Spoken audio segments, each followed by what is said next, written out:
Hola a todos, mi nombre es Asaí y soy licenciado en Relaciones Internacionales y el día de hoy les aclararé unas dudas sobre conceptos clave con respecto a lo que se está viviendo hoy en día en Medio Oriente, que es algo bastante grave, obviamente, y deplorable, algo que tanto han peleado desde hace décadas Israel y Palestina es el territorio. Es el territorio en el que conviven hoy en día estos dos pueblos. Dentro de la geopolítica existen movimientos políticos, obviamente, como el sionismo. ¿Qué es el sionismo? De la manera más escueta, de la manera más... es la promoción de un Estado para el pueblo judío, sobre todo en la tierra de Israel.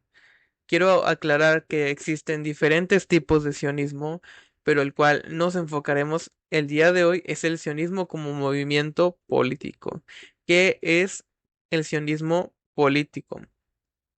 Su mayor exponente fue Theodor Herzl, activista político y periodista austrohúngaro de origen judío, que promovió el retorno de la inmigración judía bastante latente a la que se ha visto el pueblo judío a lo largo de los años, haciendo que la población judía opte por regresar a Palestina o a Tierra Santa, Israel, a pesar de haber muerto antes de conocer a Israel como lo conocemos hoy en día, es considerado el padre del Estado-nación de Israel.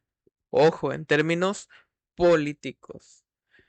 Y porque un judío nacido fuera de Israel, Tierra Santa, quiso que todos los judíos nacieran y radicaran en Israel, ¿quiere decir que todos los judíos quieren o están exigiendo vivir en Israel? La respuesta es no. Realmente no todos los practicantes del judaísmo, de una de las religiones abrámicas, quieren vivir sí o sí en Israel. No, no quieren. Incluso por parte de judíos existen movimientos anti-sionistas, que son algo extraño, pero es cierto. Miren esta foto.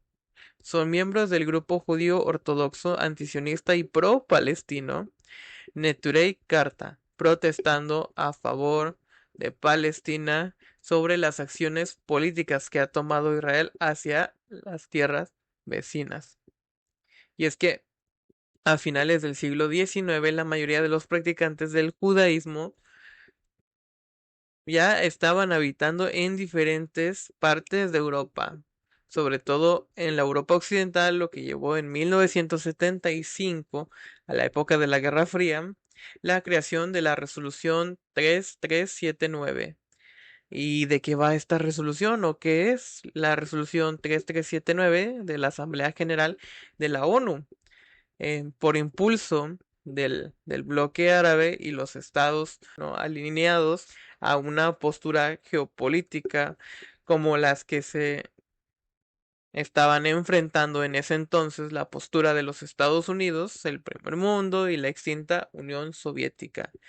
Decidieron considerar el sionismo, aquellos que no estaban unidos en ninguno de estos dos bandos, decidieron considerar el sionismo como un movimiento racista comparable al apartheid que sufrieron los pueblos africanos con la llegada de las colonias europeas, que prácticamente les hicieron vivir en comunas o en espacios muy reducidos en una época de prohibición total.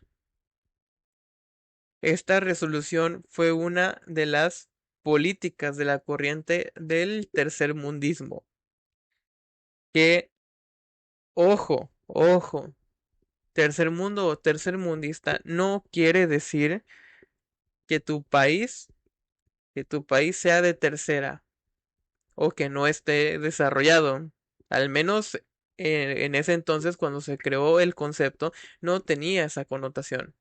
¿Y qué es y de dónde nace el término tercermundismo? El tercermundismo es una tendencia política de neutralidad, un término acuñado al economista y sociólogo francés Albert Saudy en 1952, para describir a los países que no estaban ni a favor ni en contra de las grandes potencias que había en ese entonces, el primer mundo, como ya lo mencioné con anterioridad, Estados Unidos, y el segundo mundo, que era la Unión Soviética y los países aliados o unidos a este.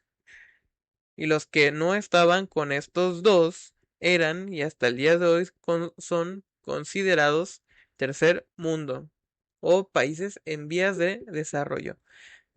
Al día de hoy, el uso de este término es con fines completamente peyorativos, denigrantes. No vale la pena hacer mención de esto porque se ha desestimado el concepto como tal. Y la razón viene un dato muy interesante. La razón por la que México y Latinoamérica son considerados tercermundistas.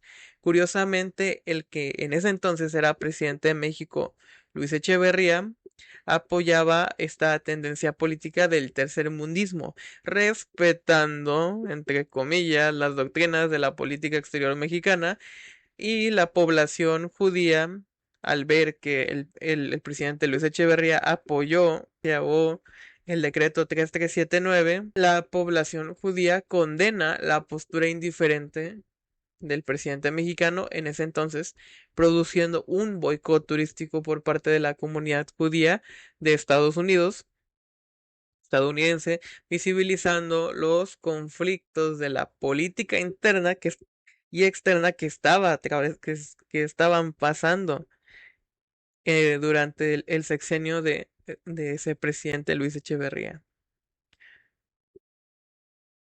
El primer ministro de Israel, Jaim Herzog, que se convertiría en presidente unos pocos años después, rompió la resolución 3379 en frente de todos en la Asamblea General, y 21 años después, en 1991, Israel puso la anulación de la resolución 3379 para poder participar en la Conferencia de Paz de Madrid, celebrada el mismo año en el que se desintegra por completo la Unión Soviética, que como sabemos bien, la caída del muro de Berlín significó la unificación de Alemania en 1989, y 3 años después, o 2 años después, se desintegra por completo la Unión Soviética, dando pie a las revoluciones de los estados pertenecientes a la URSS. Epílogo. Y es que, o reflexión, es bastante peculiar cómo existe esta dicotomía entre gente que profesa la misma religión.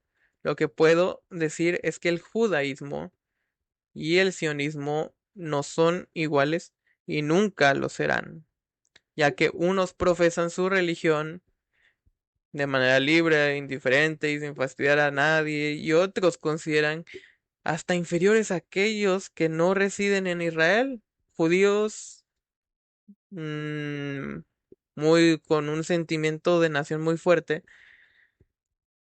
ya le dicen la diáspora a los que viven fuera de Israel y consideran que todos deberían vivir ahí.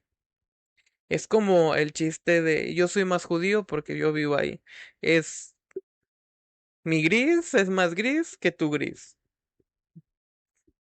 Sí, lógico. Es como decir que todos los que viven en México o todos los mexicanos deberíamos ser católicos. ¿Por qué? Porque esa fue la religión que se impuso de manera cultural los mestizos. Entonces es como, tú eres mexicano, tú debes ser católico. ¿Por qué? Porque la mayoría de la población lo es. No, no, no es necesario. Muy bien, eso ha sido todo por hoy. Muchas gracias por ver el video en su totalidad. y espero que haya sido muy, muy interesante e informativo, que incluso México y países de Latinoamérica estén embarrados en estas circunstancias o que formen parte de la historia. Hablaré de otros temas internacionales pronto. Nos vemos luego.